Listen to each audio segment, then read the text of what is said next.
Good evening. I'm John Scahill, and I'm Biological Secretary of the Society. The Society's affairs in science are split between biological and physical. The normal person to introduce this lecture would have been the physical secretary, but unfortunately, I stepped in. Tonight, we are to hear the Clifford Paterson Lecture for 2015-2016, which is to be given by Russell Cowburn, who is, as you'll see, Professor of Experimental Physics at the Cavendish Laboratory in Cambridge.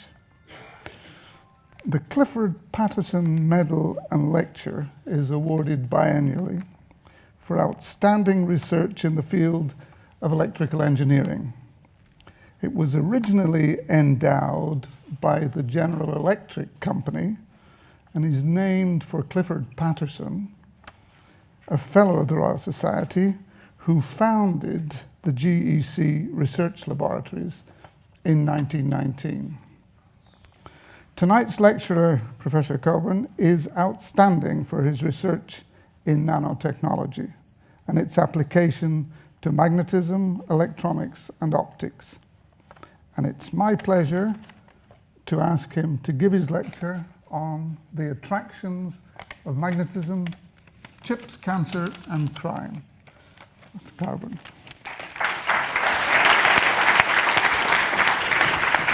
Thank you.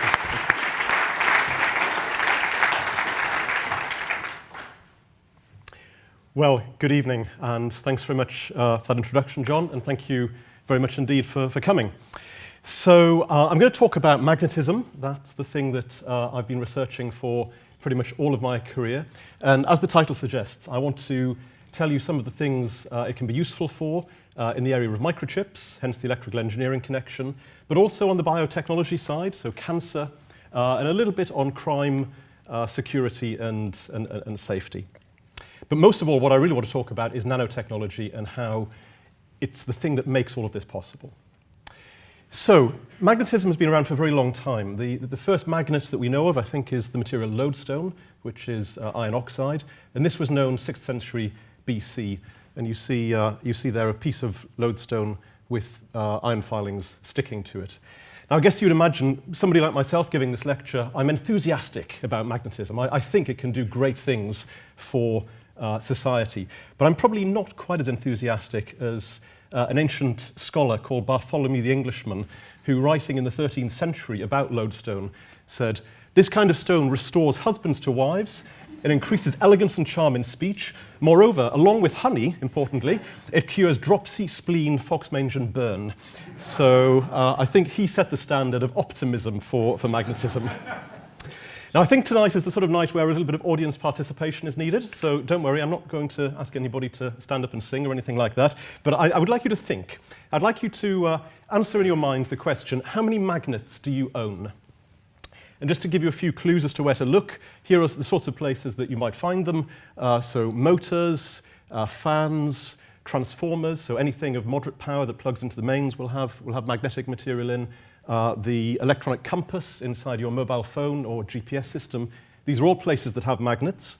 And if you look inside your car is absolutely dripping with magnets. So with that in mind, please just consider for 3 or 4 seconds, how many magnets do you think you own? And then by a show of hands, please could you raise your hand if you think you own 10 or more magnets? Okay, keep your hands up if you think you own 100 or more magnets. 1,000 or more magnets.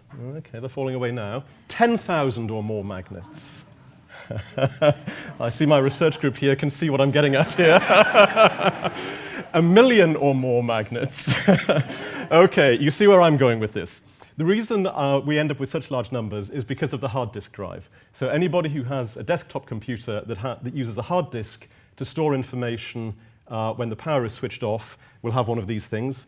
And it's built very much like an old-style record player. So you have a circular disk with a very thin layer of magnetic material on, and then you have an arm with a little head at the tip and that tip can fire pulses of magnetic field, and it can record the data of your email, of your movies, onto the magnetic material. And if we use a magnetic microscope to go and look inside after we've recorded, we'll see what looks like a barcode. So this is magnetic contrast you're seeing here, and these are literally the ones and zeros of your data. But if we now switch to a structural microscope, so we're going to look inside one of these bits, but look at structure and not magnetism, then we see something like this. And this is a real tour de force of modern material science, that this thin layer on top of the disk is actually arranged such that it automatically segments into individual islands, each about 8 nanometers or so in size, but isolated from its neighbors. So in effect, you have somewhere in the region of 100 billion discrete, isolated magnets all together, ready to receive the data that you send to it. And hence, most of us end up owning billions of magnets, in fact. Now, I've mentioned this word nanometers, 8 nanometers. That's a very good segue into nanotechnology. So let me just take one slide to very quickly review nanotechnology, which has been a huge thing for the last 20 years. So here's a size bar, and we all know what a meter is. That's you and me. We know what a millimeter is. If we go down a factor of 1,000, that's a paper clip. But now maybe things are a little bit less familiar. So if we go down a little bit smaller, this is a picture of a pinhead with a human hair and a couple of little dust mites. And a human hair is around 20 microns, 20 millionths of a meter or so in diameter. And on the biological side, a red blood cell, a single red blood cell, is around 15 microns or so, 15 millionths of a meter. And if we go all the way to the bottom of that scale, we would get down to 0.1 of a nanometer, where a nanometer is a billionth of a meter, and we'd get to a single atom. And nanotechnology is everything which sits within this gap. So it's everything that's larger than a single atom and smaller than maybe 100 nanometers, 100 billionths of a meter. And nanotechnology is really the science and the engineering of being able to control and manipulate materials at this length scale, ideally in order to make them do something that they wouldn't do in a larger version. That's the key benefit of nanotechnology. It gives us new properties. And just to give you a flavor for the sorts of things that are being done there, this is actually one of the very earliest results from IBM Zurich, where they made an abacus. But instead of using wooden beads on a rail, they used individual molecules and moved them along to spell out the numbers 1 to 10. Of course, IBM, computer company, they claim this is the world's smallest computer because it can count up to 10. So the question is, what have these two things got to do with each other? Why would we want to think about nanotechnology when it comes to magnetism? And for that, I need to do a little bit of physics, and this is pretty much my only heavy-duty bit of physics, so bear with me, please. But the thing we have to look at in any magnetic material is the total energy. The reason we have to do that is a really fundamental principle of physics is that systems behave in a way which will minimize their energy. And so if we can work out the different contributions of its energy, we can then make a start at working out how this material will respond, because we know it'll do whatever it takes to make the sum as small as possible. And in a magnet, you have 3 key energy terms.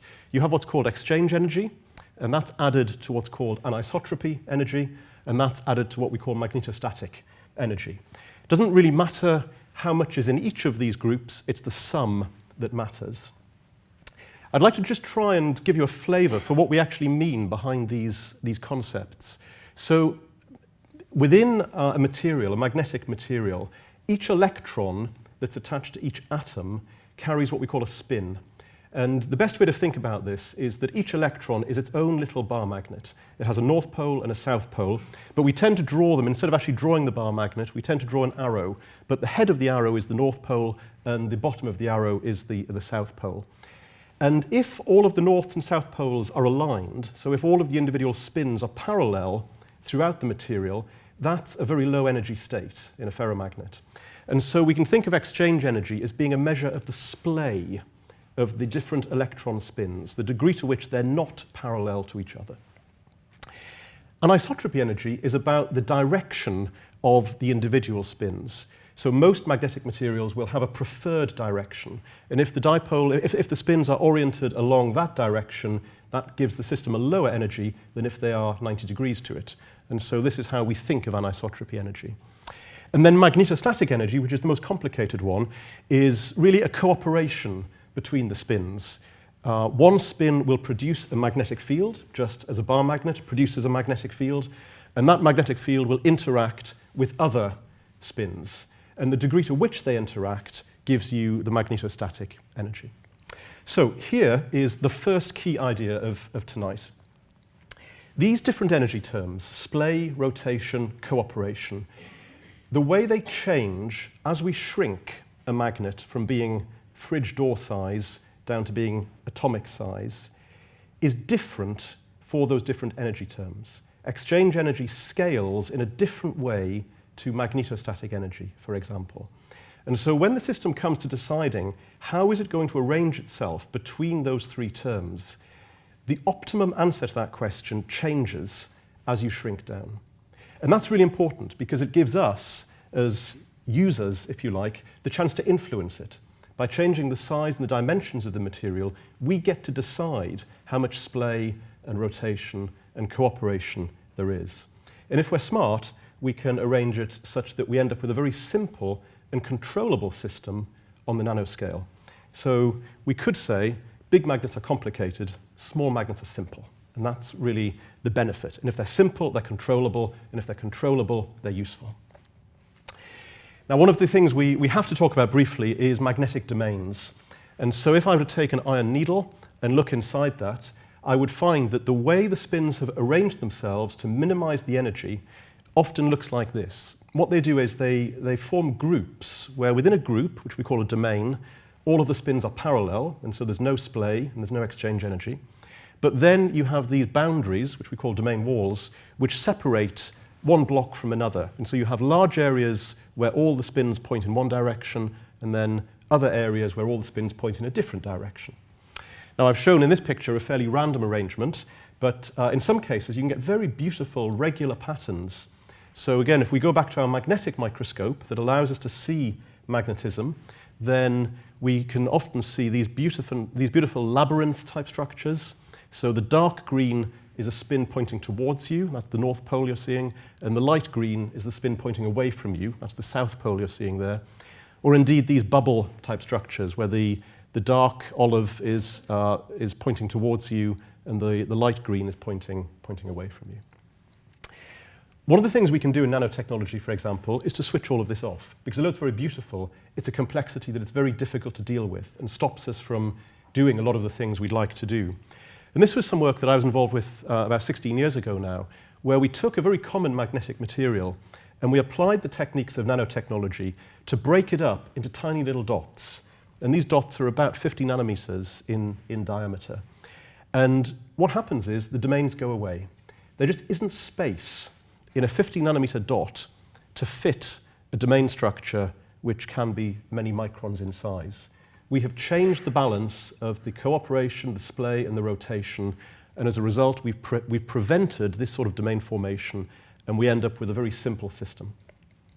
So that's one of the key ideas as to why nanotechnology is a great tool to have in magnetism. The second key idea, again, is a nanotechnology technique, and it's the technique of heterostructures and interfaces. One of the things that we've learned to do in the nano world in recent years is to create very, very thin layers of material with exquisitely controlled interfaces. We can make layers that have a fixed thickness, plus or minus less than 1 atom, and we can build them on top of each other to make a giant club sandwich.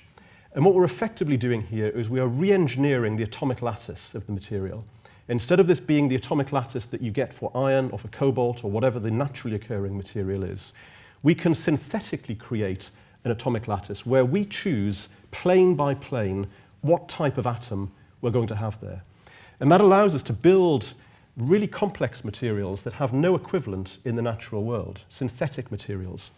And you can see the sort of precision we can have. So in this particular structure, which we worked on in my group a couple of years ago, we can distinguish between this top layer, which is cobalt iron boron alloy at 0.7 nanometers thick, and this one, which is 0.8 nanometers thick. So there's only 1 atom difference in thickness between those 2 layers. And we can introduce things like platinum and ruthenium and build up a real cookbook of different elements with precise control. So those are the basic ideas. I'm now going to switch to a few real-world examples. I'm going to talk about some chips, and then we'll talk about some cancer, and then we'll finish off with a little bit of talk of crime. So let me just talk briefly about the hard disk drive, because although you may not think too much about the hard disk drive, it really is an amazing piece of engineering. This is a graph that shows over the last 25 years or so the amount of information that you can store in 1 square inch on that magnetic surface. And if we go right back to the invention of the hard drive and compare it to today, there has been an increase of 550 million-fold in the amount of information you can store. Now, I don't know any other branch of engineering, with the exception of the microchip itself, where the same product has been made 550 million times better than the original version. But it's really important because it's an economic thing. Largely, the cost of manufacturing one of these drives has remained roughly constant throughout that time, and therefore the amount that it costs you to store 1 bit of information is now 550 million times less than it used to be. And without that, it wouldn't be possible to conceive of websites, of social media, of streaming movies, email even. It would just be too expensive to store the data. We hear stories from the history of the BBC about how they threw away recordings of original programs because it was too expensive to keep the tape. It would be exactly the same in the computer world. Our information would be transitory because we wouldn't think it economically worthwhile to store it if it wasn't for the hard disk drive making storage so affordable and so cheap. But there's another interesting story in here as well. There's the story of the translation of basic science into technology and engineering. It's not quite so clear on a logarithmic scale, but you can see there is a change of gradient between the growth rate during these years and the growth rate in these years. So but in the 90s, the amount of information you could store per square inch was growing at about a 60% rate per year. CGR stands for compound growth rate. Whereas that suddenly changed around 1997 to 100% per year. Every year, the amount of information doubled. And you'll notice there's an arrow here pointing at the point of inflection in the curve, first GMR head. Now, GMR stands for giant magnetoresistance. And this was a physics discovery made by these 2 gentlemen, Albert Fert and Peter Grunberg. And they were awarded the Nobel Prize for Physics in 2007 for that discovery. Now, they did their work in 1988. And so we see a 10-year gap from the original physics discovery to it making a tangible impact on engineering, and then another decade before it was recognized by the Nobel Prize. So a 20-year story from an experiment in the lab to having transformed an industry and won the Nobel Prize. But the hard drive isn't the only thing in computing that we use magnetism for. One of the very hot areas at the moment is something that we call Spintronics. And Spintronics is the idea of taking conventional microchips that are based on silicon and control the flow of electron charge and incorporating magnetic materials so they can also work on the electron spin. And one of the first products to do that in a real-world sort of way is called MRAM, which is magnetic random access memory. And it looks just like a computer memory chip, and it really is the best of all worlds. You can absolutely have your cake and eat it with MRAM. It's fast, it's highly dense, you can store a lot of information, it doesn't use too much power, and it keeps its memory when the power fails. And these are the 4 main criteria for a high-performance memory. And the way it works is there's a grid of little memory elements, part of which contain transistors in the normal way, and the other part of which contain little magnetic nanoelements. And electrical currents are fired along horizontal and vertical wires, and where the currents meet, you can read and write data which is held in the magnetic nanoelement itself. The internal part is quite complex. This is the little element that sits at each interaction point, but essentially the data is stored in this layer that we call the free layer, and if it's magnetized, if the spin is to the right, in other words, north pole on this side, south pole on this side, that gives you a 1, and if it's the other way around, that gives you a 0. And this uses a sister effect to the giant magnetoresistive effect that Fert and Grunberg discovered to read the data back out again.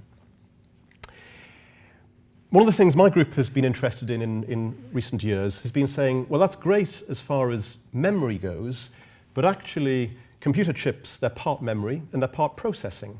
Computers remember and they think. It would be really great if we could apply spintronic principles to the manipulation of information as well as the storing of it. And so we came up with this little scheme that's now known as domain wall logic, where you can take a magnetic nanowire, and again, using this principle of the simplicity and controllability that comes on the nanoscale, we can arrange that there are only two possible magnetic states. It can be magnetized to the right along its long axis, which would be a 1, or it can be magnetized to the left, which is a 0. And where those two meet, we have a domain wall. And effectively, this gives you the 0, this gives you the 1, and the domain wall gives you the vehicle to transmit that information elsewhere. And so we built little networks of interconnected nanowires where we had these domain walls whizzing around the network, carrying information from one place to another, and doing all the same sorts of computation that a conventional microelectronic chip would do. Another little story in technology transfer from the physics lab to engineering. It's often the case that the problem you're trying to solve when you start the research is not the problem that you actually end up solving. And it turns out that what we made here, although it was a lot of fun and it got a lot of interest, it's probably not the right way to make computers of the future. But what it is the right way to make is rotation sensors for industry. There's a great need for devices that can count the number of turns that a mechanical shaft has taken, and to be sure that you always count the turns, even if they take place when the power is switched off. So we need a non-volatile counter. And of course, a conventional chip can't do that, because if there's no power, it can't count. But these domain walls whiz around the network, whether there's power or not. And this is now commercialized. It's manufactured by the German company Novotechnik, and it's used in car steering wheels to help the ABS system know the angle of the wheel if you enter a skid, and then to know how to correct the skid. So that's all I want to say about chips. Let's now move on to biomedicine. I'm a physicist. I'm not a biologist or a medic. I'm very nervous in the presence of the biological secretary here, who knows far more about this than I do. But let's try and talk about biomedicine and talk about cancer. And one of the areas that nanomagnetism is being used in cancer is in the area of breast cancer. And there's a well-known surgical procedure called sentinel lymph node biopsy. So if there is a tumor in a breast, the risk is it will shed metastatic cancer cells, which will then enter the lymph system and will be transmitted to the rest of the body and will create secondary tumors. And in order to monitor the progress of the disease, surgeons need to know whether the metastatic cancer cells have entered the lymph system or not. And the way they do it at the moment is through a surgical procedure where they try to remove the first lymph node, because generally the metastatic cells get trapped in that first lymph node. And so it's called the sentinel node because it's the one that indicates the presence of cancer. But the problem for the surgeon is his or her view is not as clear as this cartoon, and it's not obvious where the sentinel node really is. And the only alternative is to remove the entire chain of lymph nodes, which is a much more invasive surgical procedure. So at the moment, what surgeons do is they inject a radioisotope into the breast and allow that to diffuse into the lymph system, and then they use a Geiger counter to monitor the radiation and see how far it's traveled. But this is very difficult because nuclear medicine is expensive. You have to make the radioisotope and then use it very quickly, so there's a big logistical problem of distribution. What we'd really like is something much simpler and cheaper. And so colleagues of mine at a company in Cambridge called Endomag have developed a magnetic nanotechnology solution where they, instead of injecting a radioisotope, they inject a solution of magnetic nanoparticles and allow those to travel through the lymph system. And just like the metastatic cancer cells, they get trapped in the sentinel lymph node, and they have a little sensor that's effectively like a metal detector, which the surgeon can pass over the body, and it goes ping when it detects the particles, and you know the sentinel lymph node is directly underneath the probe at that point. And this is becoming relatively mature. This has now been used on several thousand patients, and they're building up data on the relative success rate of this compared to nuclear medicine. And it looks as if this is really a really useful tool for helping surgeons to identify the sentinel lymph node and avoid the more complex procedure of removing all of the lymph nodes. There's another very exciting development related to magnetic imaging. So like MRI imaging, but this is now called MPI, magnetic particle imaging. And this uses magnetic nanoparticles that have a property called superparamagnetism. In superparamagnetism, it means the spin is effectively fluctuating. It's moving in all directions very quickly. And the characteristic signature of a superparamagnetic particle looks like this. This is H is the magnetic field which you apply to the particle, and M is the magnetic moment that the particle acquires. So it's how does it respond to having a magnetic field applied to it. And the key thing to learn about this curve is that it has two very different gradients. If you're working in this part of the curve, the gradient is very steep, and so a very small change in the applied magnetic field leads to a very big change in the magnetism of the particle. Whereas if you're up here, the gradient is almost zero, and so any change in the applied magnetic field leads to no change in the particle. And this allows us to switch the particles on and off. If you're in a low field region, the particles are very active magnetically, and if you're in a high field region, it's as if they're non-magnetic. And what the MPI system does is to use 3 sets of coils to create a volume around the patient which has magnetic field in all places except one very small place, a little null point. And they can move that null point, they can sweep it throughout the whole volume of the patient. And only the magnetic nanoparticles that are within the zero field part are in the active state, and all of the other particles are inactive. And this allows the detector to select out different parts of the patient at a time, and from there to build up a complete image. Now, unlike MRI, which responds to all tissue types, and so you're really dealing with just different levels of contrast, with MPI, it only shows up where there are particles. And that allows the surgeon to identify or to highlight certain organs, or you could imagine functionalizing the particles to bind onto tumors if you want to highlight just the tumor, or you could put them through the blood flow if you want to image the flow of blood. A lot of variety for selecting the thing that you see and focusing all of your contrast on just that thing. Now this is a very new technology. It's only really used in animals at the moment, but just recently there was some very exciting work published where a machine was used to image a heartbeat of a mouse in real time.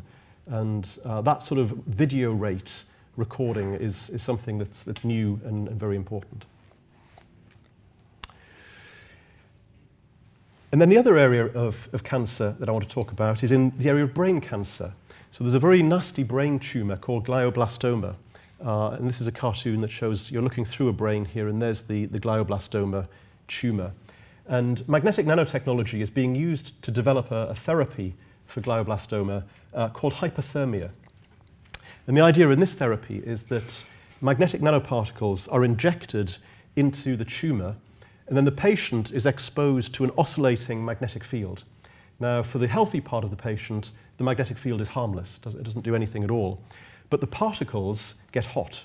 And as they get hot, they either burn the tumor that they're part of, or they activate some chemotherapy drug, which is temperature dependent. And so it's a way of localizing damage in a much more specific and focused way than the more general toxic chemotherapy would do, where those are toxic to all parts of the body simultaneously. Now, one of the things that we've been interested in the last few years is to say, well, all of these techniques are great, relatively sophisticated setups, but they all use really simple magnetic nanoparticles. The heart of all of these magnetic nanoparticles is iron oxide, which is lodestone, actually. So this is the same stuff that was known back in the 6th century BC. And we've been wondering, can we apply some of the more advanced materials that have been developed for the microchip world into these biological type nanoparticles? So how do we make our biomedicine nanoparticles smarter has been our theme of late. And so this is the sort of thing we've been doing. We've been using our heterostructure and interface control to make these giant club sandwiches, to build our synthetic materials, atomic plane by atomic plane. But then we pattern the materials into little discs, little submicron-sized discs, which we then release into solution. And we make ourselves a magnetic liquid, but where we get to choose the magnetic properties of the particles rather than just whatever nature gives us in plain old iron oxide. And we've been using this type of this approach, these type of techniques, to try a different take on the glioblastoma problem. Because we get to design our particles, we can make them do whatever we like. And so we can arrange particles that don't get hot, but instead begin to vibrate or even rotate and become little nanoscale chainsaws. And so we follow the same protocol where we inject the particles into the tumor. In this case, these were in vivo experiments, so into mice. And then we put the mouse into a rotating magnetic field, and this causes the particles to begin to spin. And as they spin, they chop and they mash, and they destroy the glioblastoma from the inside out. It's early days. These are small sample groups, and these are quite specialized experimental conditions, but we're seeing interesting things. So just to give you an example, this is the survival time of a cohort of mice with glioblastoma, and the green is the control experiment, where they have particles in the tumor, but we don't put them into the magnetic field, so the particles should be benign, compared to the red curve, where we do switch on the magnetic field and hopefully try to kill the cancer tumor. And indeed, you see that the control experiment, all the mice are dead within about 55 days, but the ones that are receiving the therapy go on living. And indeed, one of them lives to almost 3 times that length of duration. So early stages, a lot of work to do still, but there are encouraging signs that we can really begin to treat things like glioblastoma with these magnetic nanoparticles. So finally, we've done chips, we've done cancer. Let's just think briefly about the wider field of safety and security and crime. And let's just talk about a very old technology, which is that of magnetic ink. But it's not one that everybody knows about. You probably recognize this font. And this font is the font that's used on the bottom of checks. And it's actually always used with magnetic ink. And this is used to help the automatic routing of checks from one bank to another. And the beauty of using so-called MICA, magnetic ink character recognition, is that if you're signing your check and you get a little bit enthusiastic and you end up scribbling over the number, if it was an optical recognition, that would make the check unreadable by a computer. But because it's actually reading the numbers through the magnetic field that come out, it's immune to any discoloration or any writing or anything else that's been printed on top. Those of you who've seen the film Catch Me If You Can with Leonardo DiCaprio will know that it was the acquisition of a black market MICA machine that allowed him to mess with these numbers and to redirect the checks to the wrong place and to get enough delay to cash checks that had no money behind them. This is primarily an automatic recognition and routing technology, but it does have a weak anti-counterfeiting role, because if you're going to counterfeit one of these things, you have to get the magnetic ink as well. A stronger use of magnetic ink is in American banknotes. So the $20 bill, for example, underneath, just around the throat of President Jackson, there is a little region of magnetic ink, which is actually quite difficult to detect. But if you have super strong magnets, as we do in our lab, so this is a neodymium boron magnet, which is about 18 times more powerful than your conventional magnets, you can actually just see the effect. So here's a $20 bill, and I'm just going to see if I can lift up the bill from the magnetic field. There we go. It's a very weak effect, but I can just about pick it up. I can't quite support the whole weight of the note, but I can get it to move anyway, so I'm not telling you nonsense here. In the wider area of safety, as well as security, removing pollutants from water is a really interesting place where magnetic nanoparticles can be used. And these use an arrangement called core shell nanoparticles. So you have 2 parts. You have the central core, which is usually something magnetic, and then the chemists know how to encapsulate that core with largely chemicals of their choice. They can put whatever they like within certain limits around the outside. And the nice thing about this approach is you can use the outside to attach to whatever pollutant you're targeting, and then you can use the inside as a way of removing it once you've captured the pollutant. So for example, this is some work for some colleagues in China who are trying to remove arsenic from water. And arsenic pollution is a serious problem in water because it accumulates in the body. So even if you've got a very low level of contamination, if you drink it for a lifetime, enough builds up in your body to cause clinical problems. And arsenic comes in two forms in water. There's arsenic 3 and arsenic 5. And 3 is the one that's more dangerous, but it's also the one the chemists have greater difficulty in cleaning out. And so in this case, they've developed a core shell particle that has iron manganese oxide on the outside, taking advantage of the fact that arsenic 3 forms a complex with manganese oxide. And so as you drop the core shell particles into polluted water, all of the arsenic 3 ions tend to bind to the outside of the nanoparticles. And once you've mopped them all up, you then apply a magnetic field gradient, and the inside of the particle is attracted to the edge of the container, and you can scoop them out, and you're left with largely clean water as a result. And there's a variant on this technology for cleaning up oil spills, and this is some very nice work from MIT in the last few years. It's slightly different because often with an oil spill, you know in advance where the oil is coming from. A ship embarking on a journey knows that if there's going to be an oil spill in its region, it's probably the oil in its own hold that's going to be the problem.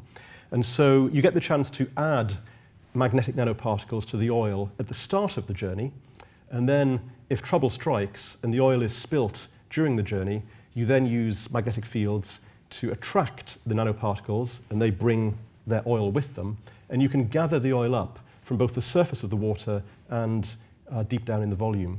There's a little movie here just showing a lab demonstration of that. So here's some water, clean water at the moment, and these are tubes with magnets, and we're going to now create an oil slick of oil that's already got nanoparticles in.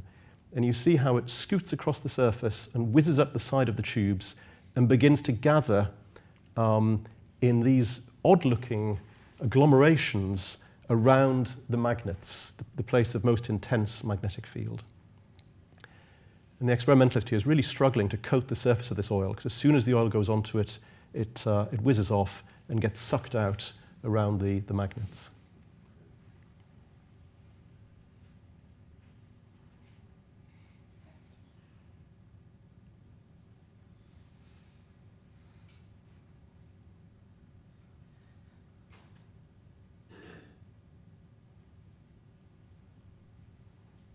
You notice as well these wonderful hedgehog-type structures that you get on the surface. This is a well-known phenomenon in ferrofluids, where the liquid follows the lines of magnetic field, and you get these pyramidal spikes coming out of the surface of the liquid. Okay, so those are the three areas that I want to talk about. In the last couple of minutes, let me just give you my take on what I see as the big challenges in this field. What do we really need to solve to get new levels of improvement in the coming generation? And I've identified 4 challenges. The first is the challenge of heat and thermal fluctuations. This is a little bit physicsy, but it's worth hanging on in there for a few moments.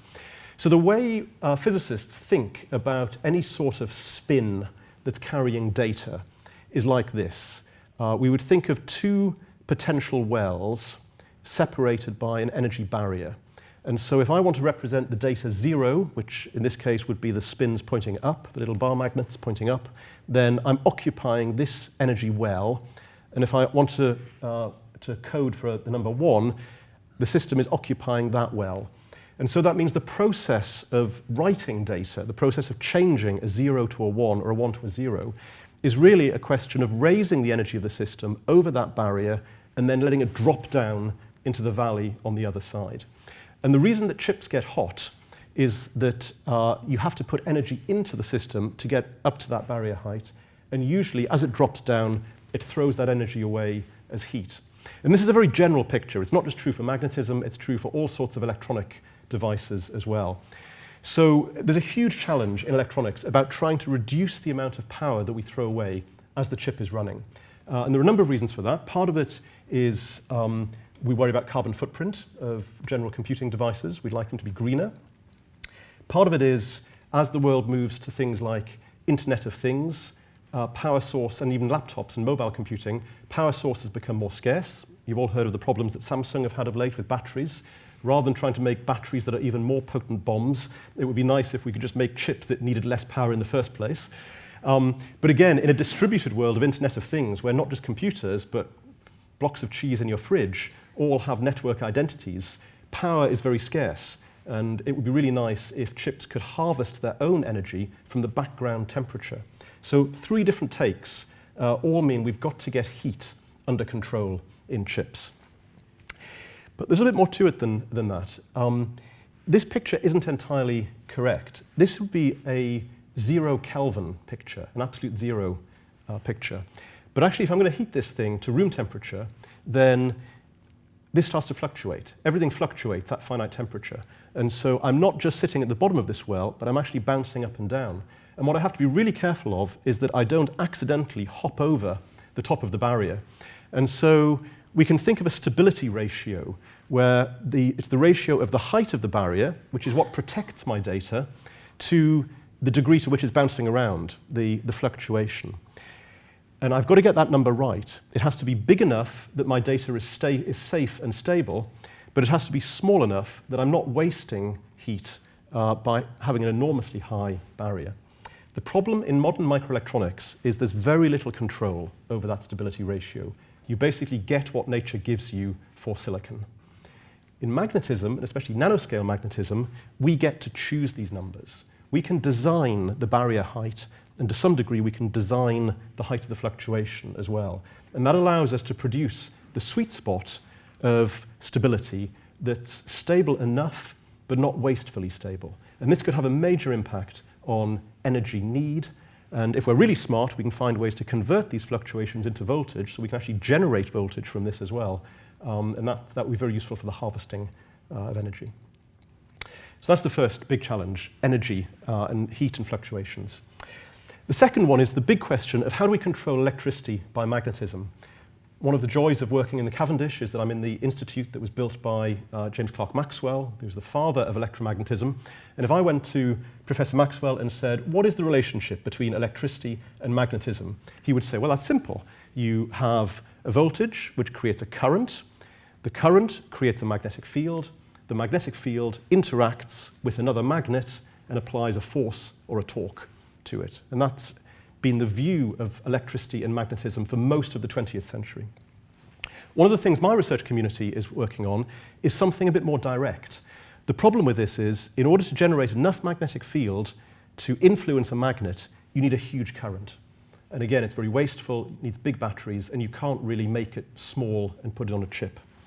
What we really want is something like this, where we can just connect a voltage directly to the magnet, and we can reverse the spin. We can go from North Pole to South Pole without any magnetic field being involved. Because if we don't need to generate the magnetic field, we don't need these big currents, and we can do this in a much more energy efficient way. And so a major challenge is how do we find new ways that Clerk Maxwell knew nothing about, of controlling magnetism directly by electricity. And the third big challenge is the discovery of new magnetic materials. You might think it's a strange word to use, discovery, but actually that is the right term. These are all the elements of the periodic table. There are only 3 of them are actually magnetic, ferromagnetic at room temperature, iron, cobalt, and nickel. That's not to say we've only got 3 magnetic materials, because we can alloy them with pretty much everything else. And so we end up with all sorts of complicated alloys. But to be honest, the scientific community in general has only explored a tiny fraction of all possible alloys. We pretty much know all of the binary alloys. We know all the ways of combining 2 of these elements. But as soon as you start to combine 3 or even 4 of the elements, most possible compounds and alloys are unexplored. And this is new territory. And just as there have been some amazing materials, this particular supermagnet that I have here is this one here. It's neodymium-2, iron-14, boron-1. And you've got to get all of those right. If any of those numbers are wrong or any of the elements are substituted, it doesn't work. And so you can imagine the chance of stumbling across this just by chance, the probability of stumbling on this by chance is very small.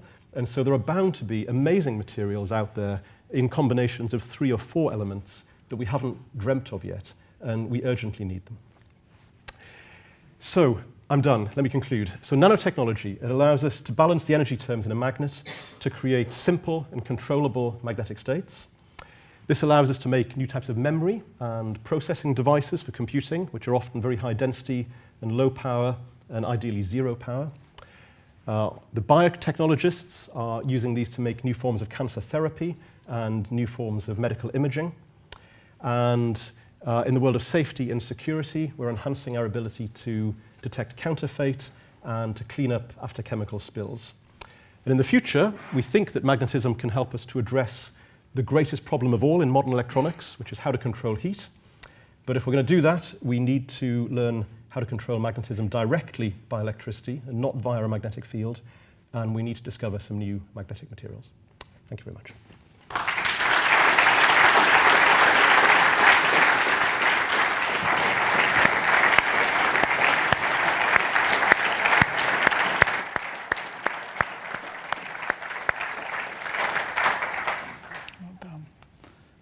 We can have some questions if you like.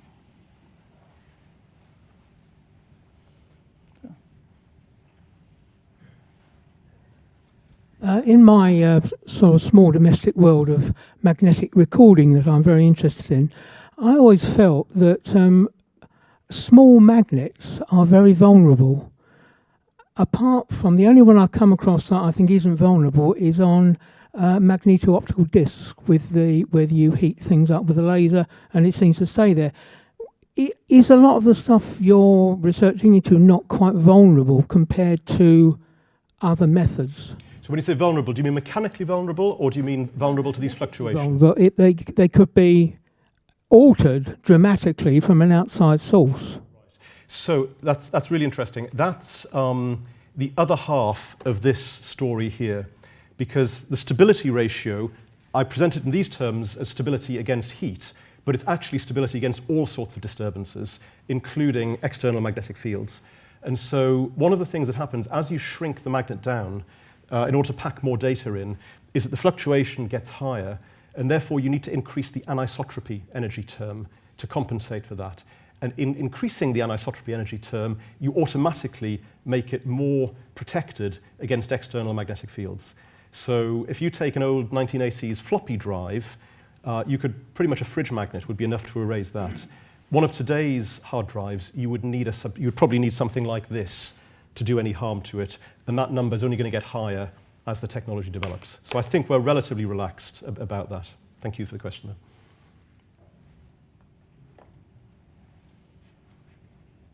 though. Hiya. With the material security issues for neodymium iron boron, where neodymium and dysprosium come from not necessarily stable sources, do you see your nanotechnology ever being scaled up to the point where it could possibly solve that problem by providing a bespoke material that you design the lattice for? Sure. So for those who aren't aware of the background there, in this type of magnet, it needs a little bit of neodymium, which is a so-called rare earth material, and they are in short supply, shall we say. The dysprosium is more of a problem. So I think there's a lot of work going on in finding ways of making neodymium iron boron that doesn't need dysprosium. That would help. But if, as part of the materials discovery challenge, there is the hope that we can find other alloys that don't rely on things like dysprosium and, to a degree, neodymium. There's some interesting work out of Madrid where they've actually tried to synthesize the equivalent of a very powerful hard magnet, but by using just iron in a nanostructured form. And so instead of having the anisotropy energy term, which is what usually gives you a powerful magnet, they go for the magnetostatic energy term and artificially increase that through nanostructuring. And it's interesting what they've got. It's probably not quite as good as neodymium iron boron, but given that it's completely free of anything other than iron, it's a good step forward towards solving the problem of dependence on rare materials.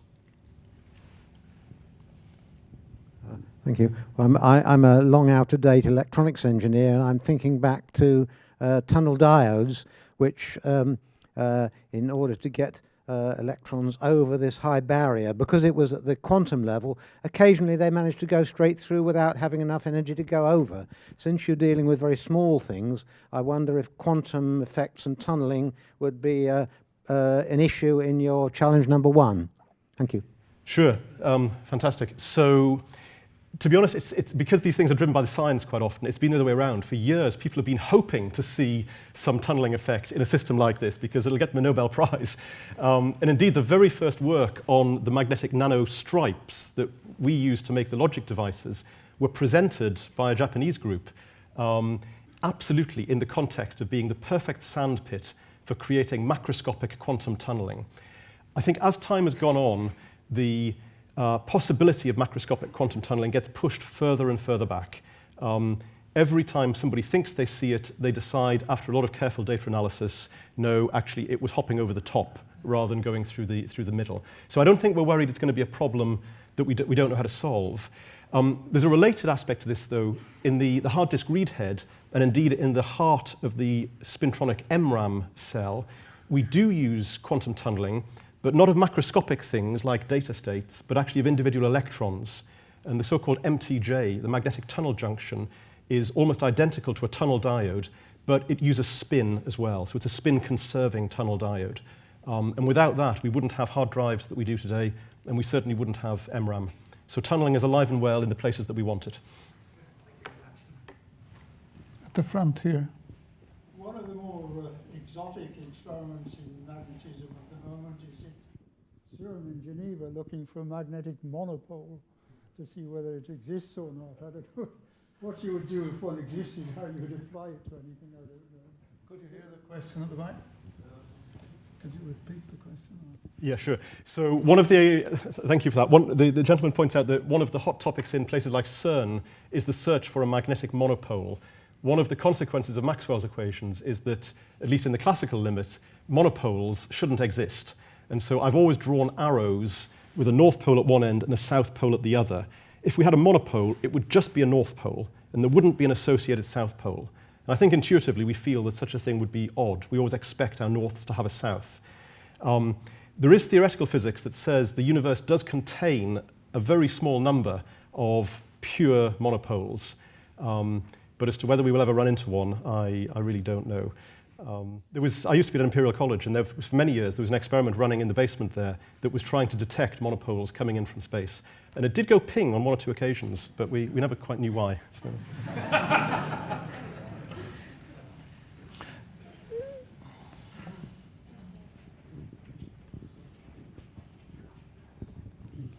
You know, you're talking about memory chips earlier on. Do you think your research has any potential uses or aids in the qubit quantum computing world, where there obviously are quite a lot of technologies in use at the moment, but the sort of the ideal future one's not decided on, you know, Antrap and all that sort of thing. Do you think this magnetic work could have some uses in that area for qubits? So the wider context of that question is there's an area called quantum computing, in which these are new types of computing devices which effectively perform all calculations simultaneously, and so are very efficient for cracking codes and searching databases and things like that. I think it's always been on the radar somewhere that magnetic nanotechnology might be part of a solution as to how to build a real-world quantum computer. I remember spending a very long week at IBM Yorktown Heights many years ago, run entirely by quantum theoreticians, and talking about quantum computation as to whether we could use these sorts of devices. I think it relates partly to the answer I gave before about quantum tunneling, that we find it very difficult to make these sorts of magnetic objects tunnel, and that's usually a reflection of the fact that they're not coherent quantum objects. And if they're not coherent quantum objects, you can't build a quantum computer from them. What we might be able to do is to create some sort of little nanoscale trap with nanomagnets that something else, like an electron or an ion, could be held in, and it would be the qubit. So we might be the belt and braces for the qubit, but I doubt this technology will ever be the qubit itself. There's one there. About there you go. Just, oh, Thank you. there you go. If you have one of these these memory ones and zeros, and you quickly change it from a 1 to a 0 to a 1 to a 0, why do other surrounding memory locations also change? Why do they change? Yeah, if you get one particular place and change it really quickly, Yeah. why do the other places change too? If that happens, then it's a bad memory device. And the engineers work very hard to make sure that doesn't happen. This is sort of crosstalk. If I've understood your question correctly, we really need every data cell to be entirely independent of its neighbors. And it's a lot of work, actually, to make that happen. It's very easy to get that sort of crosstalk. And so the engineers work very hard to try to contain everything within one memory cell. If I addressed the question there, I'm not quite sure. Well, I just know that happens, that most phones and most computers have this problem. So, so I guess they all have a finite soft error rate, which is a temporary error, and some of it will be caused by. In the early generation of MRAM, there was what was called the half-select problem, which means that if you've got a row and a column and you're trying to write the bit in the middle, then everything along that row, it wasn't addressed, but its barrier to protection, its stability ratio, was lowered temporarily. And there was the risk that a thermal fluctuation could come along and flip one of the other bits. So maybe that's what you're getting at.